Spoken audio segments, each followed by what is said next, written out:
Welcome to the Special Forces in World War II podcast, transmitting on this frequency. This broadcast is your dedicated channel for comprehensive intelligence regarding World War II Special Forces operations. Our transmissions encompass in-depth analysis of their strategic maneuvers, cutting-edge equipment, illustrious biographies, and an array of pertinent subjects. The orchestration of these transmissions is executed by the expert team of the Special Forces in World War II website, a squad deeply immersed in the historical theatre. For further insights, visual aids, and captured moments frozen in time, navigate to our virtual headquarters at worldwar2-soft.com. Your immersion into the front lines of knowledge awaits. Over and out.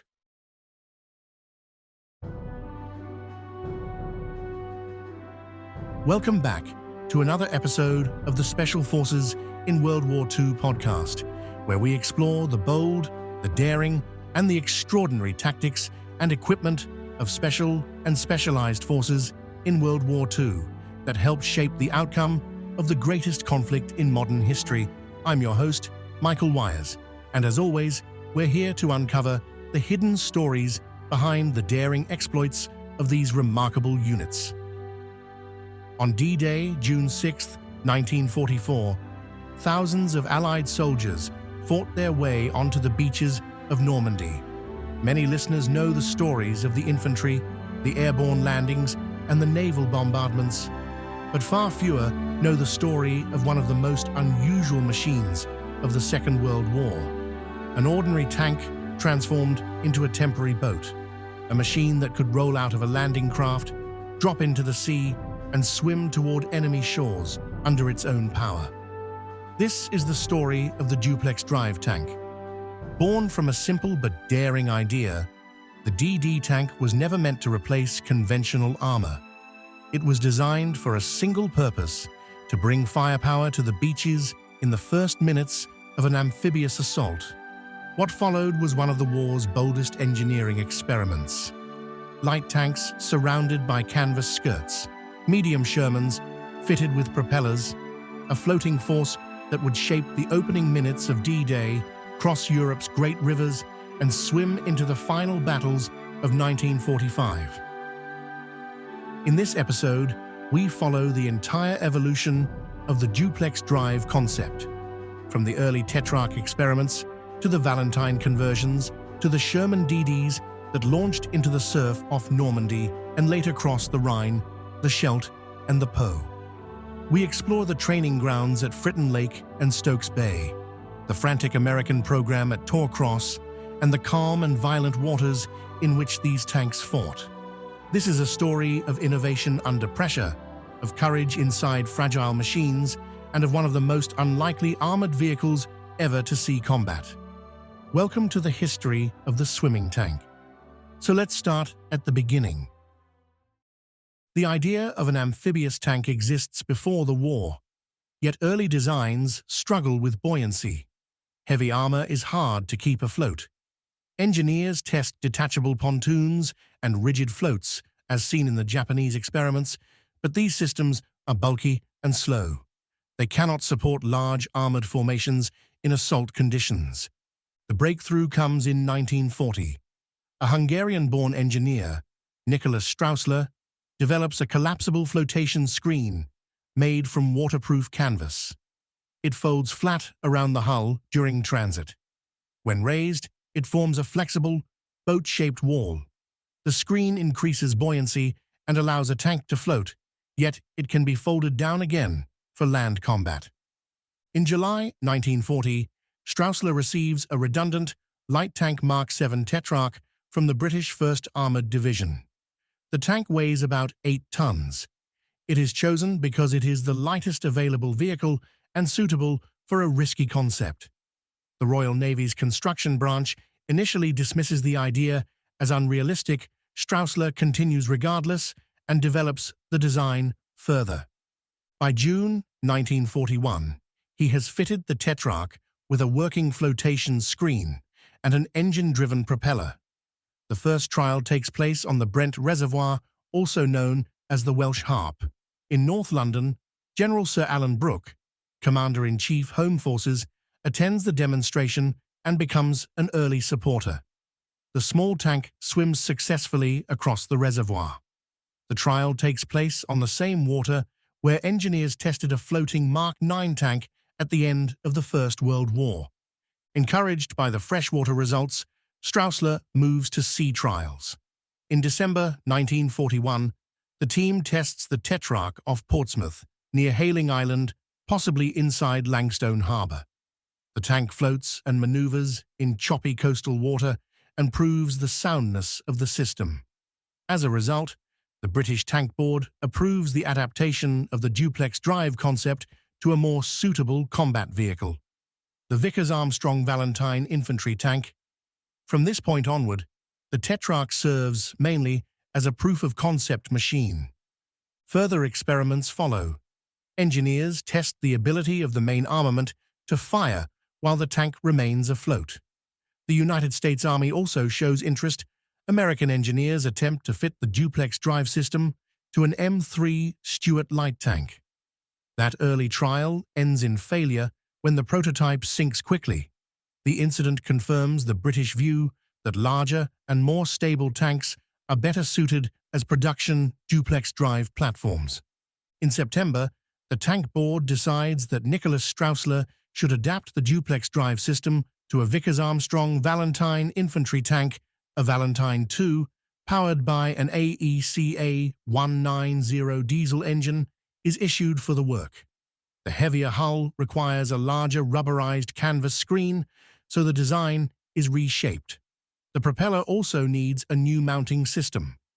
A drive shaft is extended from the rear of the transmission, and a pivoting mechanism allows the crew to raise or lower the propeller whenever required. Trials of the Valentine DD begin in May 1942. 2 months later, the Ministry of Supply approves the construction of 450 Valentine DD tanks.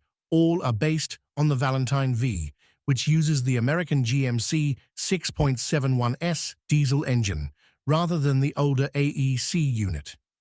At the same time, the Royal Armoured Corps reports that seagoing trials have begun, yet the General Staff issues a policy paper stating that amphibious tanks are not required. Despite this contradiction, Straussler continues refining the Duplex Drive system throughout 1942 and 1943, while trials with the Valentine DD move forward. In late 1942, the British Army forms the 79th Armoured Division under Major General Percy Hobart. The new division develops specialized armor for future invasion operations. The disaster at Dieppe in August 1942 strengthens this need. Tanks landed directly from landing craft struggle on the beaches. Many arrive late or fail to move inland. Amphibious tanks able to land under their own power become essential for any future assault. Metropolitan Camel in Birmingham prepares to manufacture the Valentine DD using the hulls already on its production line. Full output begins in March 1943 with a planned rate of 35 vehicles per month. Yet by mid-1943, the Royal Armoured Corps is already requesting a Duplex Drive version of the new American Sherman tank. During this same period, the Army selects the 4th, 7th Royal Dragoon Guards, the 13th, 18th Royal Hussars, and the East Riding Yeomanry as the first regiments to train on the new amphibious equipment. They move to Fritton in East Anglia. The site soon becomes the main training centre for British, American, and Canadian DD crews. Fritton Lake offers more than open water. A submerged escape tank is installed for emergency drills.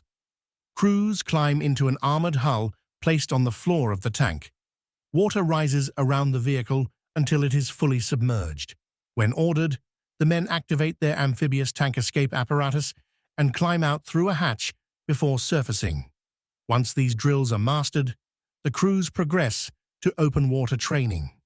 Additional centres appear at Lochfine and the Moray Firth in Scotland, at Barafundle Bay in South Wales, at Stokes Bay near Gosport, and at Studland Bay on the Dorset coast. By mid-1943, the Valentine itself is approaching obsolescence. The Valentine 9 carries the 57mm 6-pounder gun. The Valentine 11 mounts a 75mm weapon derived from the 6-pounder to fire American ammunition. By late 1943, Metropolitan Camel has completed 625 conversions. These include Mecha V, Mecha Nai, and Mecha Ji Yan models. The Mecha Nai and Mecha Ji Yan carry 6-pounder or 75mm guns, yet limitations become clear. The Valentine has little freeboard. It must swim with its gun facing rearwards. The design simply cannot keep pace with the war. The remaining Valentine hulls continue in production for a time and soon form the basis of the Archer, which mounts the powerful 17-pounder anti-tank gun on a Valentine chassis. As D-Day approaches, it becomes clear that the Sherman DD is far more seaworthy than the Valentine. The Sherman offers greater internal volume and can swim with its gun facing forwards. The Valentine must reverse its turret and cannot fire until the screen is lowered. Even as Sherman DDs begin arriving in Britain, crews continue to train on the Valentine. On the 4th of April 1944, Exercise Smash 1 is held at Studland Bay. It is the first in a series of live-fire rehearsals planned for April the 4th-7th. Dragoon Guards has already demonstrated Valentine loading and launching drills in December 1943. That earlier exercise produces only 2 technical issues and leads to a memo declaring the Duplex Drive tank a formidable new weapon. The April exercise has already been delayed by poor weather. The beach is divided into King Green and King White. 2 squadrons of Valentine 9 and Valentine 11 DDS launch from LCT-3S in support of the 50th Northumbrian Division. As the tanks enter the water, the wind rises. The sea becomes heavy. Waves slop over the flotation screens. Extra water disturbs the trim. The bows dip. Water pours over the canvas, and several tanks sink. The bilge pumps in. Some vehicles cannot keep up. Most of the Valentines eventually reach the beach, with many drivers sitting waist-deep in water as they touch the sand. But 7 tanks are lost. 6 crewmen drown despite their escape training at Fritton.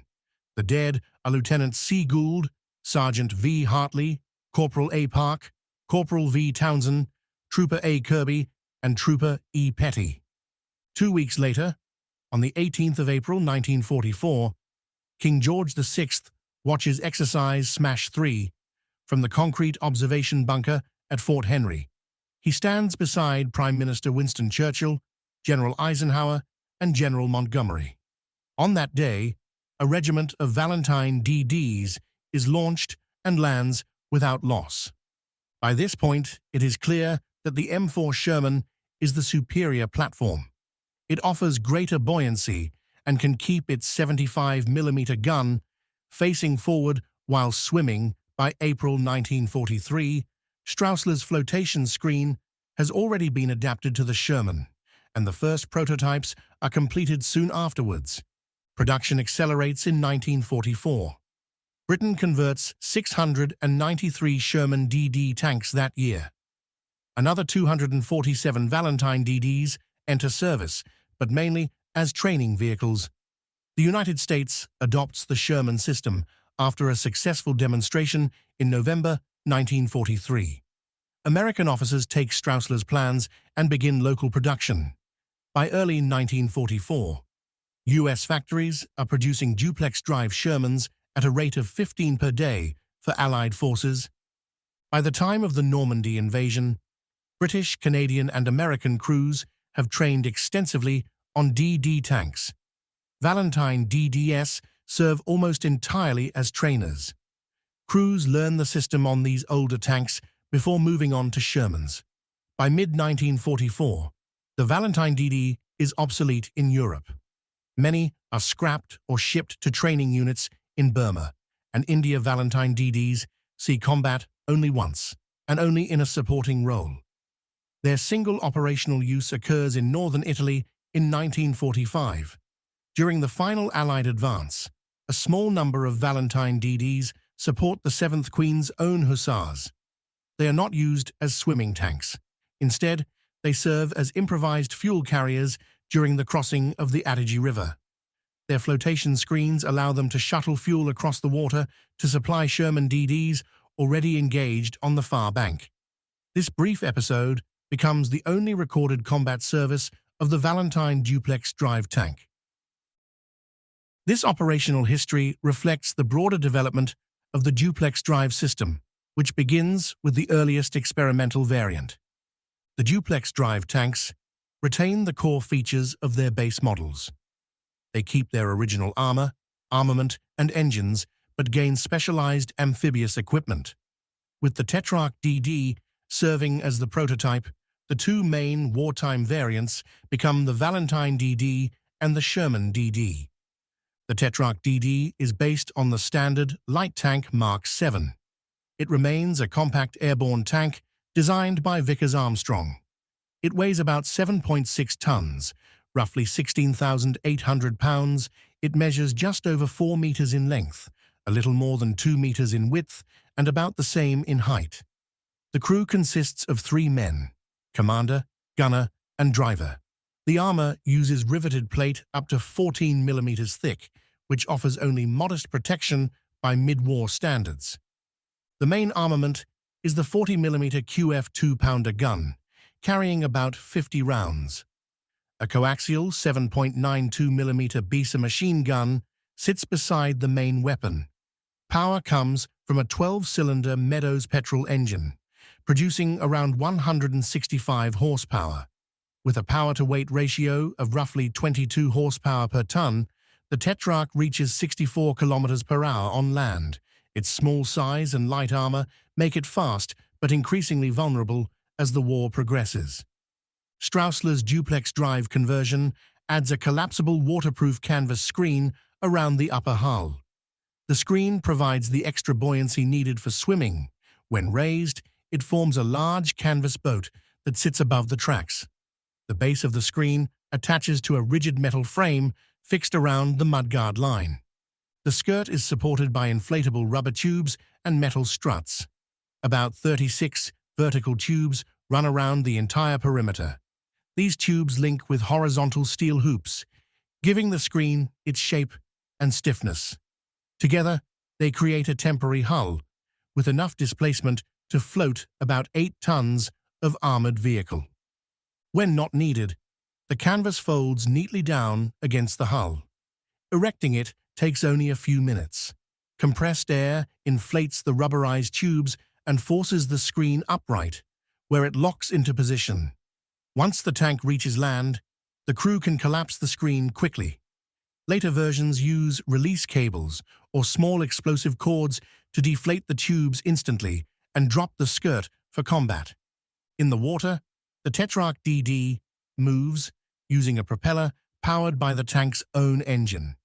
Straussler's Duplex Drive mechanism allows the crew to switch engine power between the tracks and the propeller through a transfer gearbox. The very first prototype does not yet use this full system. For the earliest swim trial, the Tetrarch carries a simple outboard motor. That test is not a true Duplex Drive demonstration. The design evolves rapidly into an integrated arrangement. In the production layout, power is taken from the rear drive sprocket. A crown gear is added to the sprocket and meshes with a pinion connected to the propeller shaft. When the transfer box is engaged, drive to the tracks is disconnected. The engine then turns the propeller instead of the tracks. The Tetrarch DD uses a single 3-bladed propeller mounted at the rear. Later, Duplex Drive tanks, especially the Sherman, adopt twin propellers for greater thrust and better redundancy. Steering on water is achieved by pivoting the propeller assembly from side to direct thrust. The propeller can also be lifted out of the way when not in use. Both driver and commander share steering duties. On later DD tanks, a hydraulic linkage allows the driver to turn the propeller directly. The commander can fine-tune the steering Using a small tiller in the turret, water speed reaches only a few knots, about 4 kilometers per hour, but this is sufficient for harbors, rivers, and short coastal crossings. For swimming, the tank is fully sealed. All hatches remain closed, and a bilge pump manages any leakage. The Duplex Drive system allows the Tetrarch to sail under its own power, then revert to tracked movement the moment it reaches land. Development of the Tetrarch DD exposes many inherent challenges. Buoyancy and stability remain constant concerns. The canvas screen offers only limited freeboard, just a few feet of protection above the waterline. Any tear, puncture, or serious wave can swamp the tank quickly. The Duplex Drive system introduces a clever blend of flotation and propulsion. It allows a normal turreted tank to cross open water under its own power. The collapsible flotation screen becomes the Tetrarch's most distinctive feature. It acts as a folding canvas boat wrapped around the hull. When raised, it traps enough air to keep the vehicle afloat. The base of the screen bolts to a metal frame along the mudguard line. The sides use thick rubberized canvas. Vertical inflatable tubes sit between the canvas layers and inflate from compressed air cylinders. Steel hoops add further structure. The Tetrarch uses around 36 inflatable tubes, forming a continuous ring of buoyancy around the entire hull. To deploy the screen, the crew halts at the water's edge and inflates the tubes. Within minutes, the canvas rises to chest height around the turret. Once erected, the tank sits inside what looks like a canvas raft. Despite its light weight, the system gives surprising buoyancy. After swimming, the crew drops the screen rapidly using quick-release valves or explosive cords. The canvas collapses instantly, returning the tank to full combat configuration. The propulsion system provides the second half of the Duplex Drive concept. Duplex Drive refers to the tank's two methods of movement: conventional tracks on land and a propeller in water. Early experiments use an outboard motor, but this is quickly replaced by a fully integrated system driven from the main engine. In the refined version, the rear sprocket drives a special gear that turns a pinion linked to the propeller shaft. When the transfer box is engaged, the tank stops driving its tracks and begins spinning the propeller. The Tetrarch carries a single, three-bladed propeller, centrally mounted at the rear. Later, DD tanks use twin propellers for better performance. While swimming, the driver controls the throttle to set speed and turns the propeller assembly left or right for steering. The tracks can also assist as crewed rudders when necessary. Water speed reaches roughly 3 to 4 knots, about 5 to 7 kilometers per hour. This is enough for sheltered waters and short coastal runs. Once the hull touches the beach, the crew switches back to tracked drive, raises the propeller mount, and collapses the flotation screen. Within minutes, the tank is ready for combat. The Duplex Drive system offers clear advantages. It gives amphibious capability without major changes to the tank's structure. Once the screen is down, the Tetrarch fights like any standard light tank, but the system has limits. The canvas skirt is fragile. Surf, shingle, or enemy fire can tear it. The inflatable tubes are especially vulnerable. Even light damage can collapse the screen. Early trials prove this when a test tank sinks after small arms fire punctures the tubes. The Tetrarch's small size also restricts its performance. Only a small amount of the canvas stands above the waterline. Leaving the tank with very little freeboard, strong waves threaten to swamp it. The system is suitable only for calm or moderate seas. Later, Duplex Drive designs address these issues with taller screens, stronger materials, and more extensive crew training. Despite its flaws, the Tetrarch DD proves the core idea. It shows that a standard turreted tank can float, steer, and propel itself across open water using temporary flotation gear. Before Straussler's work, such a concept seems almost impossible. Yet the trials make one point unmistakable: the system will work, but it needs a larger and more robust platform. To expand the duplex drive concept, the British choose another tank as the next testbed, the Valentine infantry tank. The Valentine DD is a British-built infantry tank adapted for amphibious use. In combat trim, it weighs between 16 and 17 tons. It measures about 5.4 meters in length, 2.6 meters in width, and roughly 2.2 meters in height. With the flotation screen folded, it remains compact and maintains a low silhouette. Armor protection reaches about 65 millimeters on the turret front in the later marks, giving the tank strong frontal defense for its size. Early duplex drive conversions carry the 40mm QF 2-pounder gun. Most later conversions use the Valentine Mark NINE or Mark 11, armed with either the 57mm 6-pounder or the 75mm gun derived from the 6-pounder. A coaxial machine gun remains standard. The crew consists of 3 or 4 men: the driver, commander, gunner, and in the 3-man turret, a dedicated loader. Power usually comes from a GMC diesel engine, producing around 138 horsepower, or an AEC diesel, depending on the model. On land, the Valentine reaches a speed of about 24 to 26 kilometers per hour. In water, it moves far more slowly, advancing at only a few knots. Its small hull restricts seaworthiness in anything rougher than moderate conditions. The duplex drive equipment includes a canvas flotation screen fitted around the upper hull. Inflatable rubber tubes and a light metal framework raise and support the screen when deployed. Once upright, it provides about 1 meter of freeboard above the waterline. Propulsion comes from a single screw propeller mounted at the rear. The propeller is driven by the tank's engine through the transmission. Unlike the later Sherman DD, which adopts twin propellers, the smaller Valentine almost always uses just one.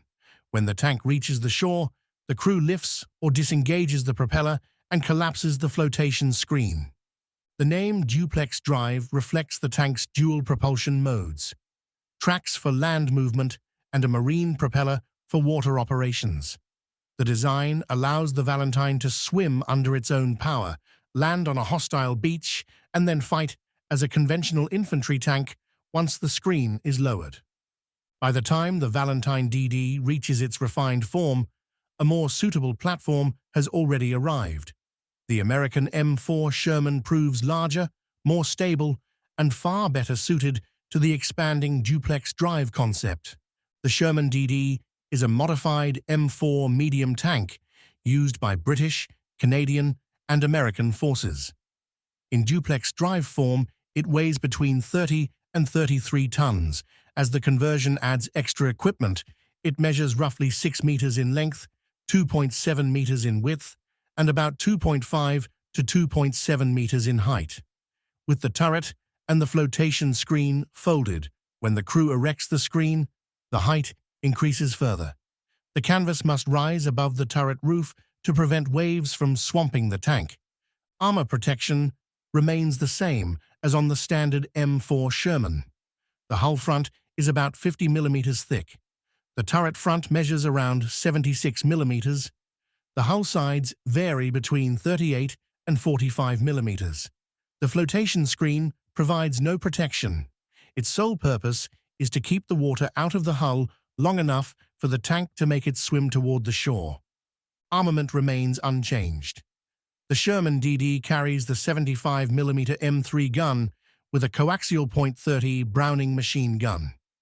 Crews avoid firing the main gun while swimming, as the recoil can destabilize the tank. Once ashore, the weapon is immediately ready for combat. Some DD conversions remove the bow gunner to simplify waterproofing and reduce weight. These tanks operate with 4 crewmen instead of 5. On land, the Sherman DD fights like any normal Sherman and provides powerful fire support to the infantry. Sherman tanks use several engines.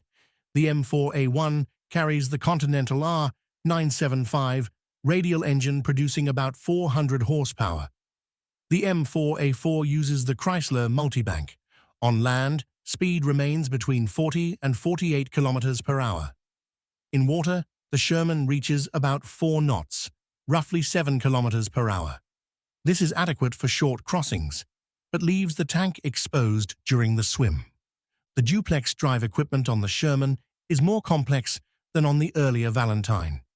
Engineers weld a mild steel, boat-shaped platform around the lower hull. It forms a rigid base for the flotation screen. The screen itself is made from heavy rubberized canvas. 36 vertical inflatable tubes and a series of horizontal metal hoops support the structure. High-pressure air bottles inflate the tubes in about 15 minutes, even while the tank sits aboard a landing craft. Later versions add an engine-driven compressor for faster inflation. When fully raised, the screen provides roughly 1 meter of freeboard in calm water. At the rear sit 2 propellers, each between 45 and 70 centimeters in diameter. They swivel to steer the tank and can be lifted clear of the water once the vehicle reaches the beach. Because the Sherman's transmission sits at the front of the hull, engineers route power to the propellers through the rear sprocket and idler wheels. Special gears on the idlers pick up rotation from the tracks and feed it into the propeller shafts. The driver controls this system hydraulically. The commander assists with steering from a small platform behind the turret, using a large tiller. In shallow water, the crew collapses the screen by releasing air from the tubes, raises the propellers, and switches back to the tracks for the final run up the beach. All duplex drive tanks receive extensive waterproofing. Crews seal the hull, block vulnerable openings, and cover engine intakes. Bilge pumps handle small leaks during the swim. Each crew also carries inflatable life rafts and escape gear. The flotation equipment is considered expendable. Once ashore, the crew may tear away the screen and its framework to restore full visibility and turret traverse. Many units, however, keep the system intact for later amphibious operations, provided the gear survives the landing. The flotation screen is a collapsible canvas structure fitted around the upper hull. When stowed, the canvas folds flat against the tank and allows normal visibility, movement, and turret traverse. To deploy it, crews inflate rubber tubes using compressed air.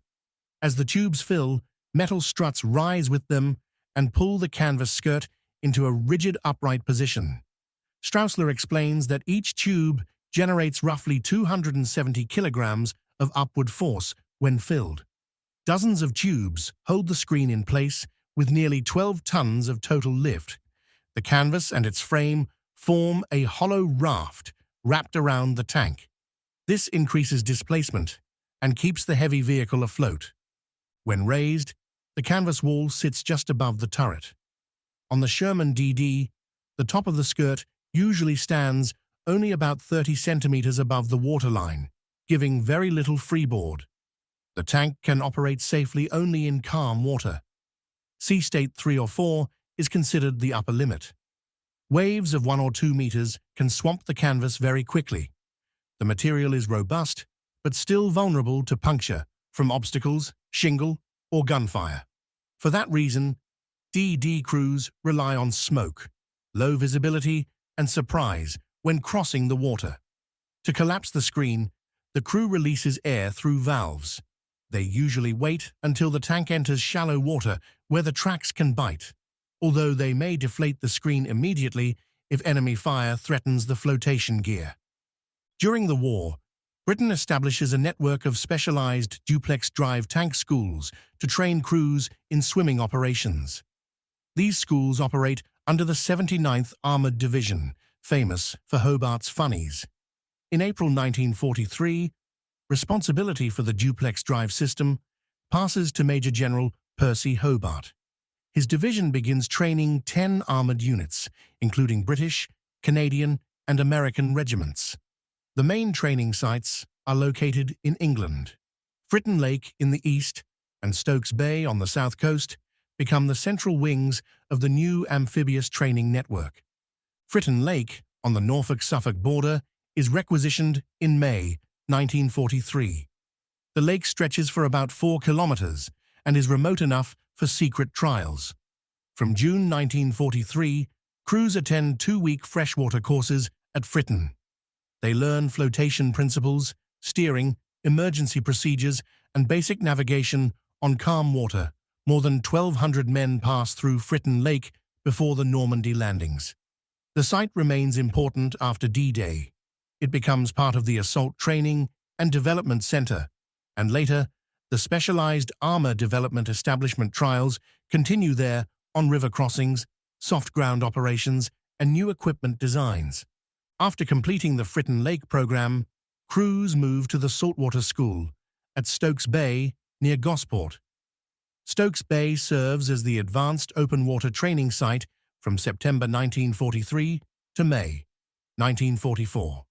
Bay House and the Alvabank Hotel are taken over to house troops and instructors. Training lasts about 3 weeks. Tanks are waterproofed and inspected on the beach before being loaded onto landing craft. Tank at the concrete hards. Each landing craft carries up to 9 Valentine DD tanks. Naval crews then ferry the tanks into the Solent. At roughly 1.1 kilometers from shore, the tanks erect their flotation screens and launch. They swim towards Osborne Bay on the Isle of Wight. This coastal training gives crews realistic experience with wind, swell, currents, and the coordination needed between tank crews and naval crews. By May 1944, another 1,200 men have trained at Stokes Bay. With this, the DD training program in Britain is considered complete, and the regiments move to their marshalling areas for the invasion. Additional training centers appear as the war develops.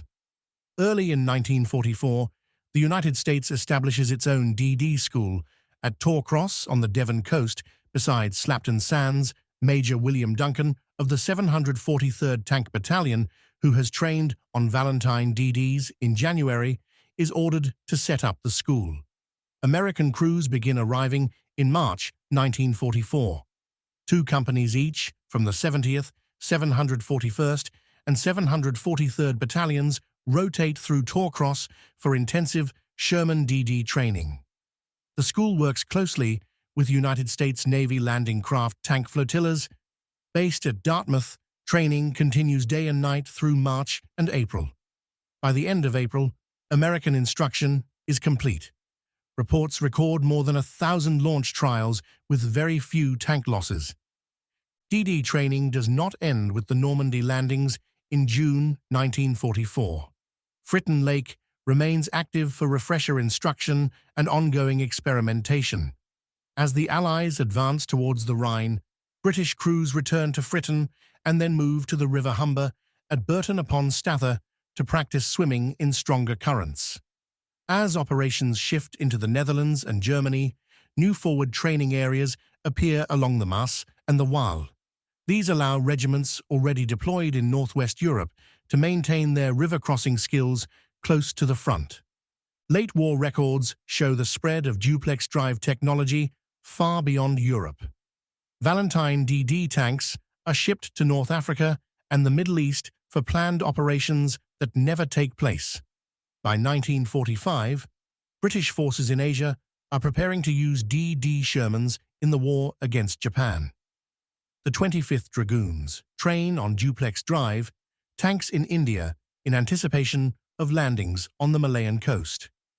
From mid-1943 to the end of the war, the DD tank school network expands from quiet lakes in England to rivers across Europe and training grounds in India.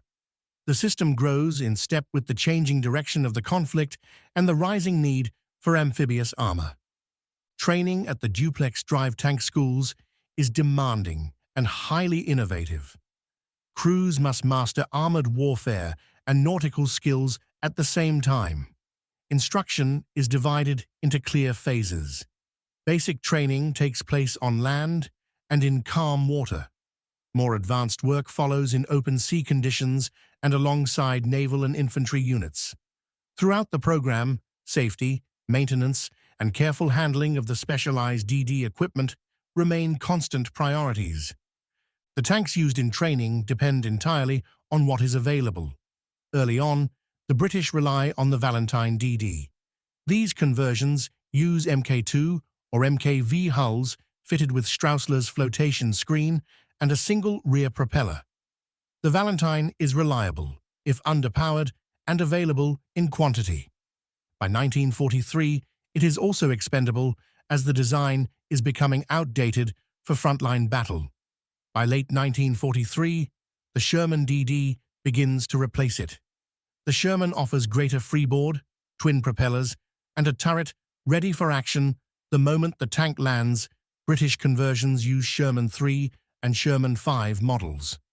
American crews train mainly on M4A1 Shermans. The flotation screen defines the Duplex Drive system. It is a waterproof canvas wall fitted around the upper hull. When the tank prepares to swim, compressed air bottles inflate dozens of rubber tubes inside the canvas. Metal struts and hoops rise with the tubes and lock the structure upright. Inflation takes roughly 15 minutes. Once erected, the screen gives about 1 meter of freeboard. Only the upper band of canvas appears above the water. The tank's hull remains completely hidden below the surface. Propellers drive the tank in water. The Valentine DD uses a single screw, while the Sherman uses 2 and can reach about 7 kilometers per hour in calm conditions. Steering is shared between the driver, who swivels the propellers hydraulically, and the commander, who stands behind the turret with a long tiller. A DD tank behaves as a hybrid craft, and crews must handle it confidently both on land and at sea. Training at Fritton Lake begins with classroom instruction and practical drills. Crews learn to waterproof engines, seal vents, prepare bilge pumps, and check the flotation gear. They practice erecting and collapsing the screen, fitting the propellers, and switching the tank from land mode to sea mode and back again. Navigation and maneuvering take place on the lake, using buoys to mark courses across the 2.5-mile stretch. Drivers learn how wind and even small currents affect the vehicle. Mock landing craft tank ramps on the lakeshore allow practice launches down a fixed incline into the water. Crews rehearse beaching drills, learning how to climb ashore without swamping the tank. Safety training is essential. Crews learn to use the Amphibious tank escape apparatus, a small breathing device that allows them to escape from a submerged hull. Fritton Lake contains cut-down tank hulls built into dunking tanks. Instructors flood these simulators while the crews sit inside. The men must open the hatches, exit underwater, and swim free. These drills save lives. One Sherman DD still rests at the bottom of Fritton Lake as a reminder of the risks.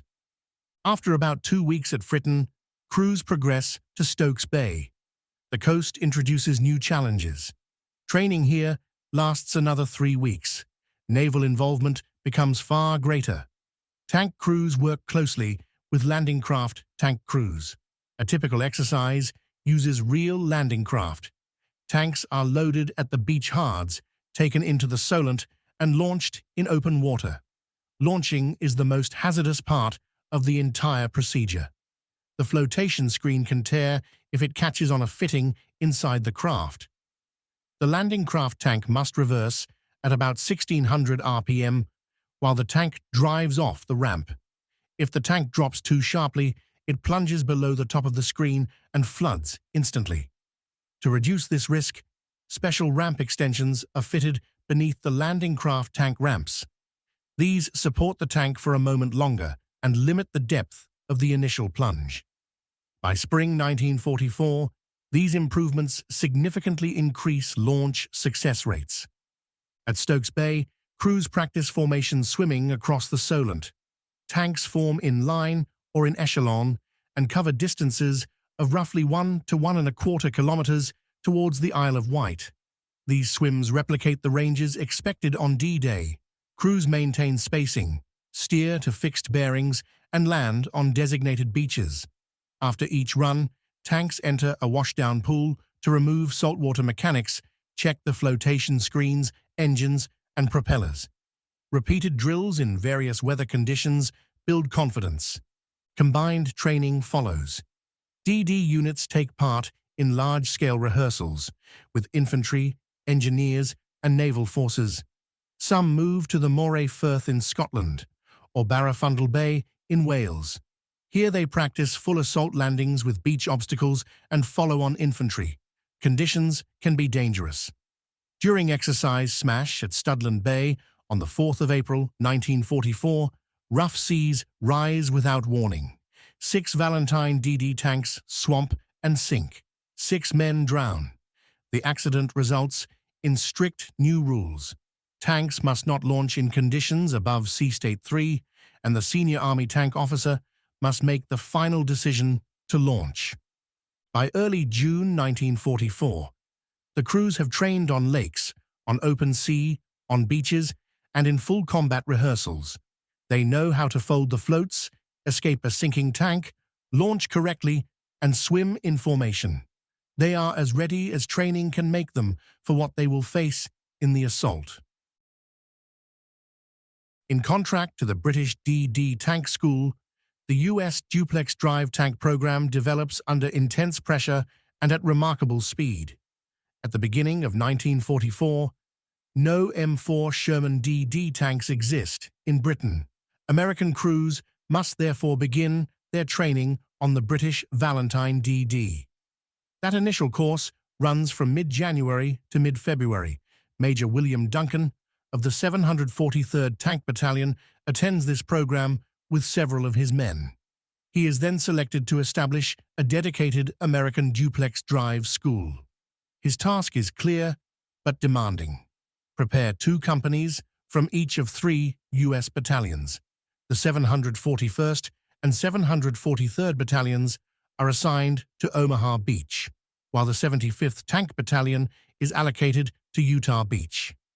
Lieutenant Dean Rockwell of the U.S. Navy, commander of Group 35 of Flotilla 12, receives responsibility for the naval side of the school. He must supply the landing craft required for training and ensure that landing craft tank crews are prepared for their part in the invasion. The school is set up at Torcross on the Devon coast, beside the Slapton Sands training grounds, with the landing craft operating out of Dartmouth. On February 27, 1944, Colonel Severn McLaughlin, commander of the 3rd Armored Group, issues a detailed training plan for the 741st and 743rd Battalions. The companies will arrive without tanks. Their Sherman DDs will be issued at Torcross as soon as they arrive from the United States. McLaughlin hopes to begin the course on March 20, 1944, and complete it by April 4, 1944, provided the tanks reach Britain in time. Each battalion is scheduled for 5 days of instruction. The timetable collapses almost immediately. The first batch of 15 DD tanks is not due until mid-March, and 10 of these are earmarked for the British. Only 5 may be available for the start of training, and even those require urgent modifications. Supporting struts must be altered to prevent sinking. A larger shipment of 24 tanks is expected in early April, but it arrives too late to fit the original plan. Formal training stretches well into April. On May 1, 1944, Duncan and Rockwell each file comprehensive reports. Their findings match closely. Rockwell states that he has trained 23 of the 24 landing craft tank required to deliver the DD tanks of all 3 battalions. He recommends that these craft be reserved exclusively for the invasion. He records 1,087 launches from landing craft during training, with only 2 tanks lost and no personnel casualties. Duncan reports that 250 DD tanks have arrived and been prepared for service. 100 of these are used in training.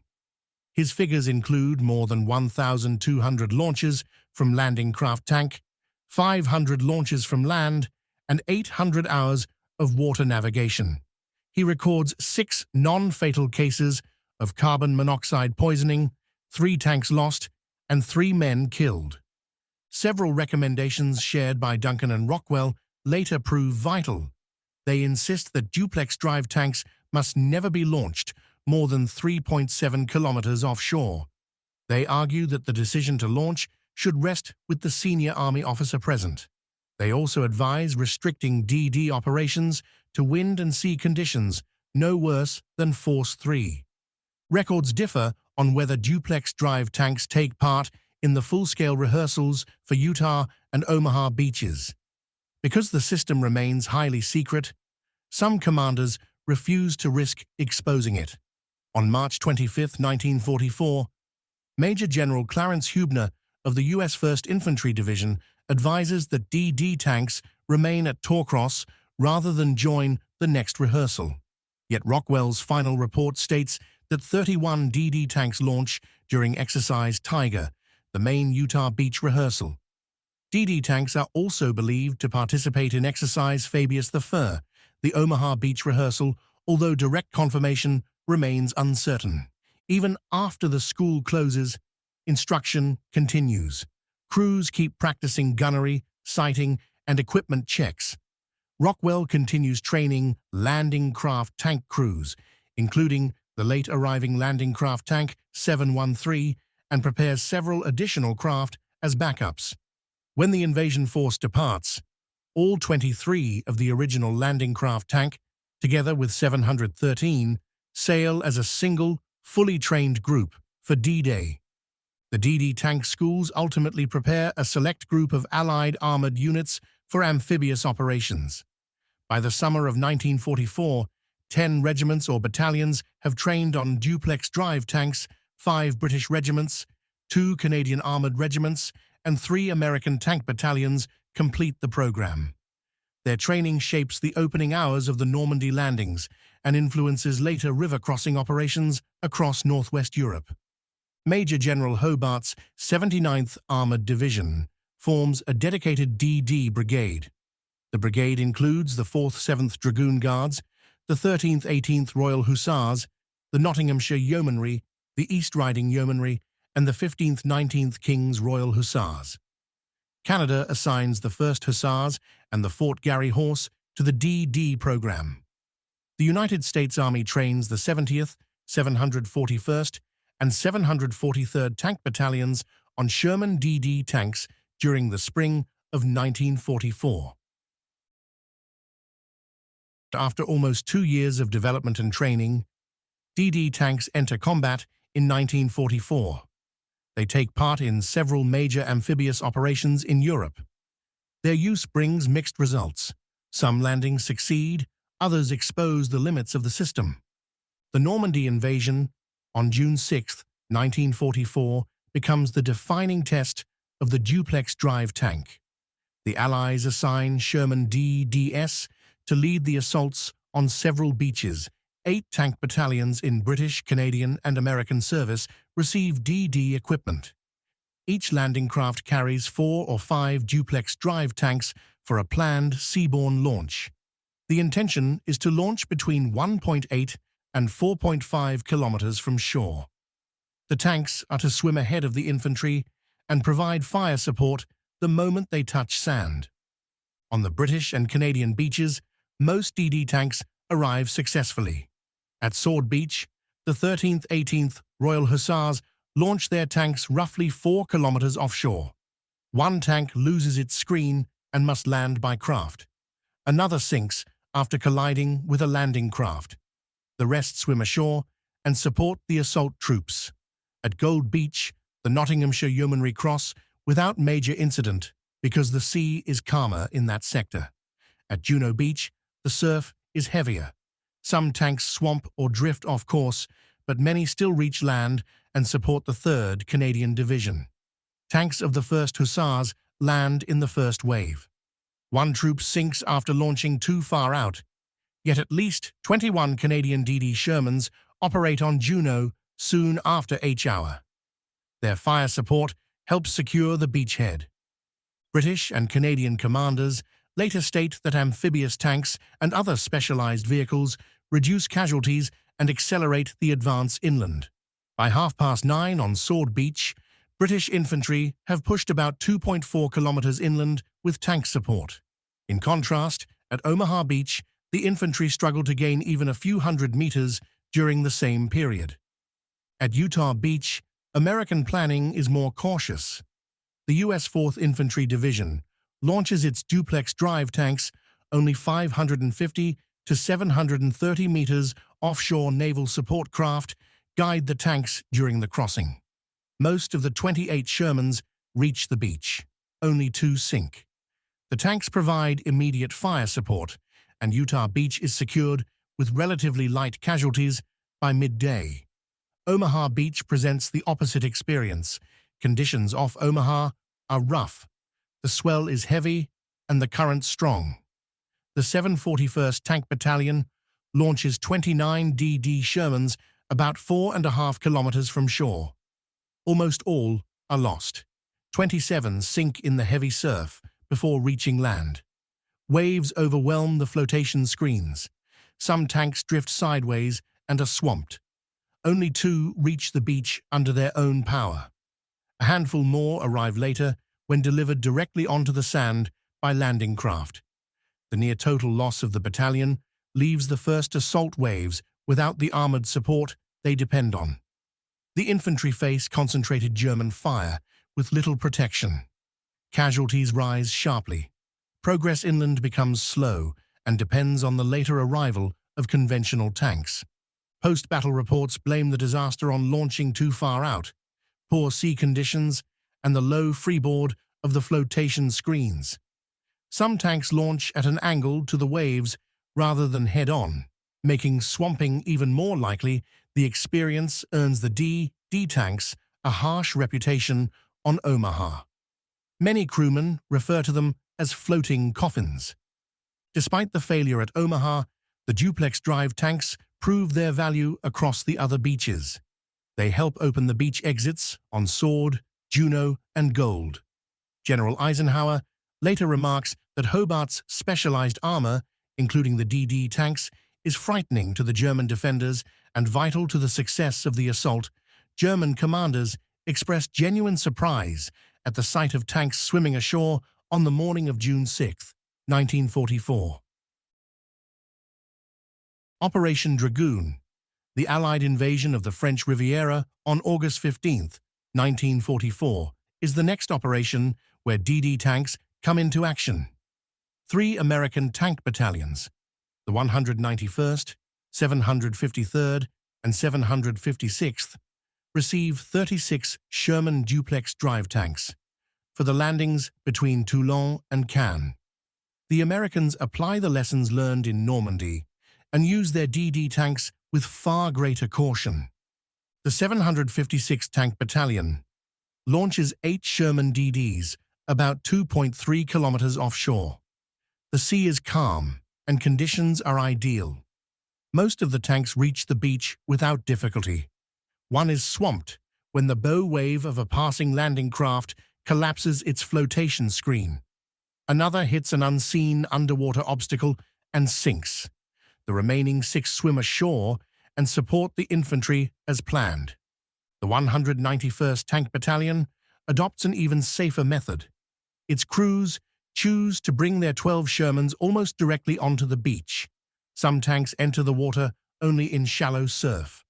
Others drive straight off their ramps onto dry sand.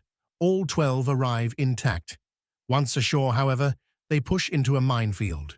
5 tanks from Company C strike mines and are immobilized. The crews remain unhurt and continue the fight from their disabled tanks, using them as static gun platforms.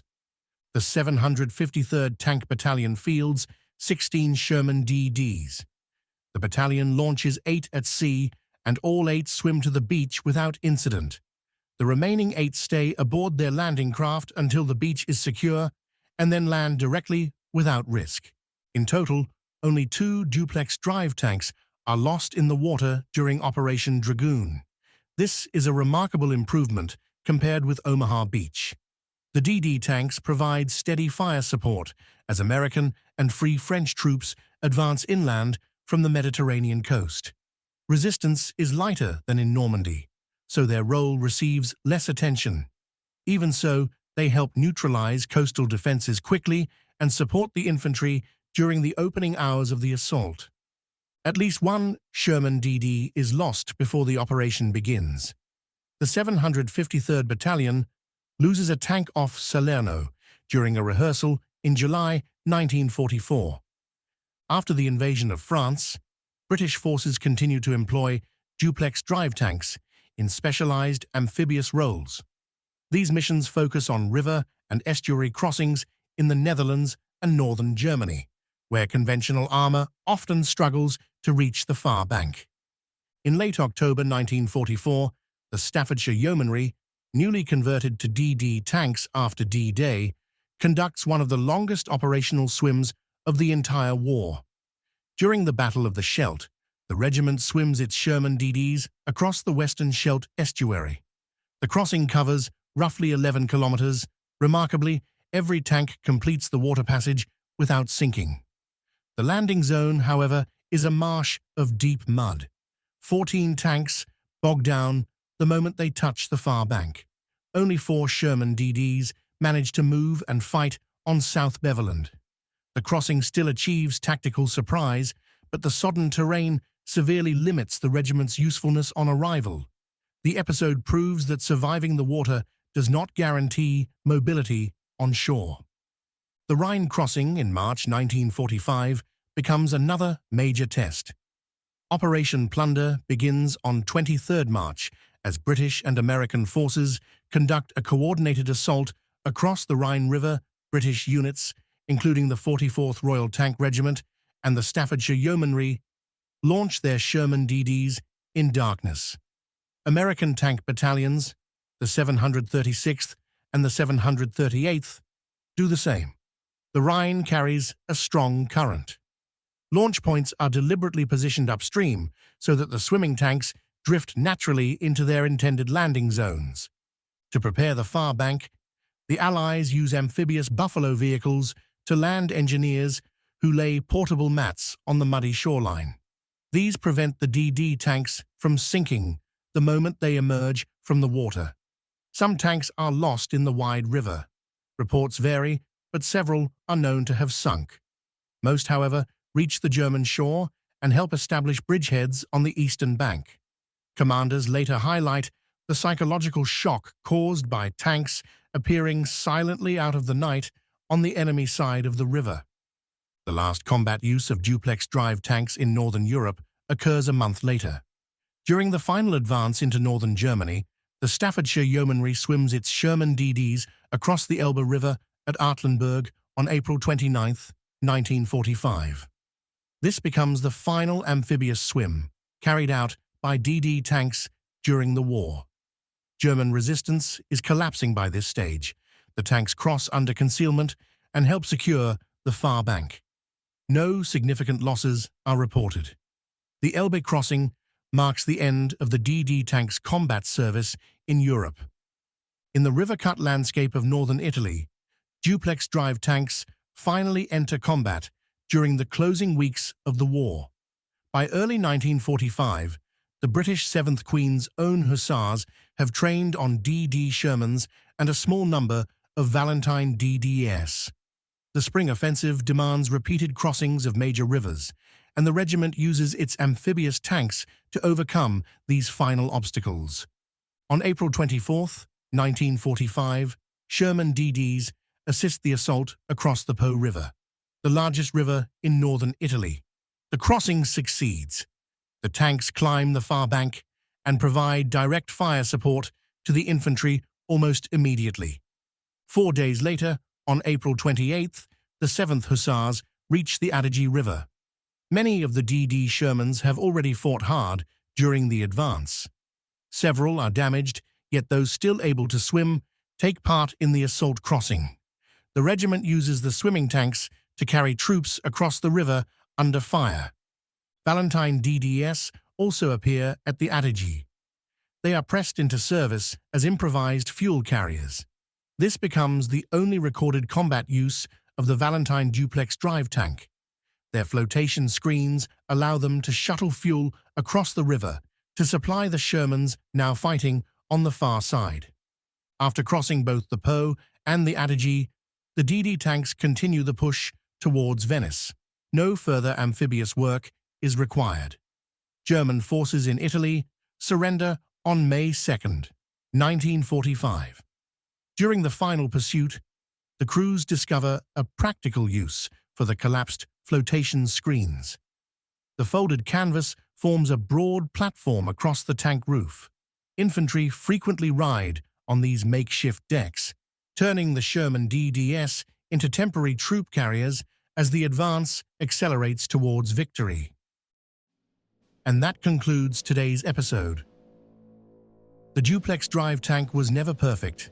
Its canvas walls could tear, its freeboard was fragile, its engines strained against surf, currents, and unpredictable weather. Many crews paid a high price for its limitations. Yet, when conditions allowed, the DD tank did exactly what it was designed to do. It brought armor to the point of attack faster than any other vehicle of the time. It helped open the beaches of Normandy. It crossed the Scheldt, the Rhine, the Po, and the Adige. It appeared out of fog, darkness, and surf to shock defenders who never imagined a tank could swim. What began as a bold experiment by Nicholas Straussler became a wartime tool used by British, Canadian, and American forces across Europe. The DD tank did not shape the armored battles of the war, but it shaped the first minutes of the assaults that made victory possible. In those moments, on beaches, in rivers, and in estuaries, it proved its worth. To explore more, including photographs, maps, original documents, and the full list of sources behind this series, visit www.worldwar2-sof.com. Among the most valuable works that informed our research are Hobart's 79th Armoured Division, At War, Invention, Innovation, and Inspiration by Richard Doherty, and DD's Sherman Tank Warriors, the 13th, 18th Royal Hussars, Through Dunkirk, D-Day, and the Liberation of Europe by Andrew May. We also drew extensively from Innovation, in the Face of Adversity, on the Armoured Development Division, Churchill's Secret Weapons, The Story of Hobart's Funnies, The Officially Illustrated History, The Story of the 79th Armoured Division, October 1942, June 1945, and the Osprey Vanguard Study, Allied Tanks Normandy, 1944. These titles provided essential insight into the design, development, and operational use of duplex drive tanks and the specialized armor that shaped Allied amphibious operations. Together, these studies offer both the broad context and the fine operational detail behind the Rangers' role in Normandy. Along with numerous archival sources, they have guided and shaped the narrative of this episode. These stories remind us that the fate of major campaigns often rested on the actions of small, determined groups. Elite units that led from the front, struck hard, and held firm in the face of overwhelming odds. Thank you for listening to the Special Forces in World War II podcast. If you enjoyed today's episode, please consider subscribing and leaving a review. Your support helps us continue to share more stories of courage, ingenuity, and the unsung heroes of the war. Be sure to join us next time as we uncover another remarkable operation that helped shape the course of history. Until then, keep your wits sharp, your courage steady, and remember, sometimes the greatest victories come from the unlikeliest of places. I'm your host, Michael Wyers, signing off.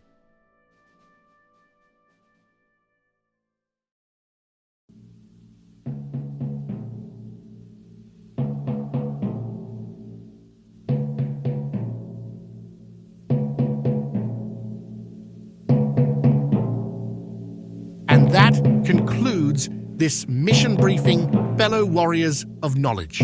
We've navigated through the trenches of information, delving deep into the battlefields of history. As we wrap up this episode in our campaign for understanding, remember that knowledge is your most potent weapon. Stay vigilant and keep sharpening your intellectual arsenal. We'll rendezvous again for another episode, continuing our relentless pursuit of enlightenment. Until then, keep your mind sharp, your curiosity burning, and your determination unwavering. Simultaneously, you are hereby alerted to our outposts on Facebook, Instagram, and YouTube, fortifying our information dissemination. Should you possess any pertinent intelligence to bolster our mission, transmit your findings with no hesitation. Your contributions shall be prominently acknowledged within the operational archives. Furthermore, for those prepared to provide substantial reinforcement, navigate to our Patreon forward base and enlist. Your support is integral to sustaining our forward thrust. Carry forth the legacy. Dismissed.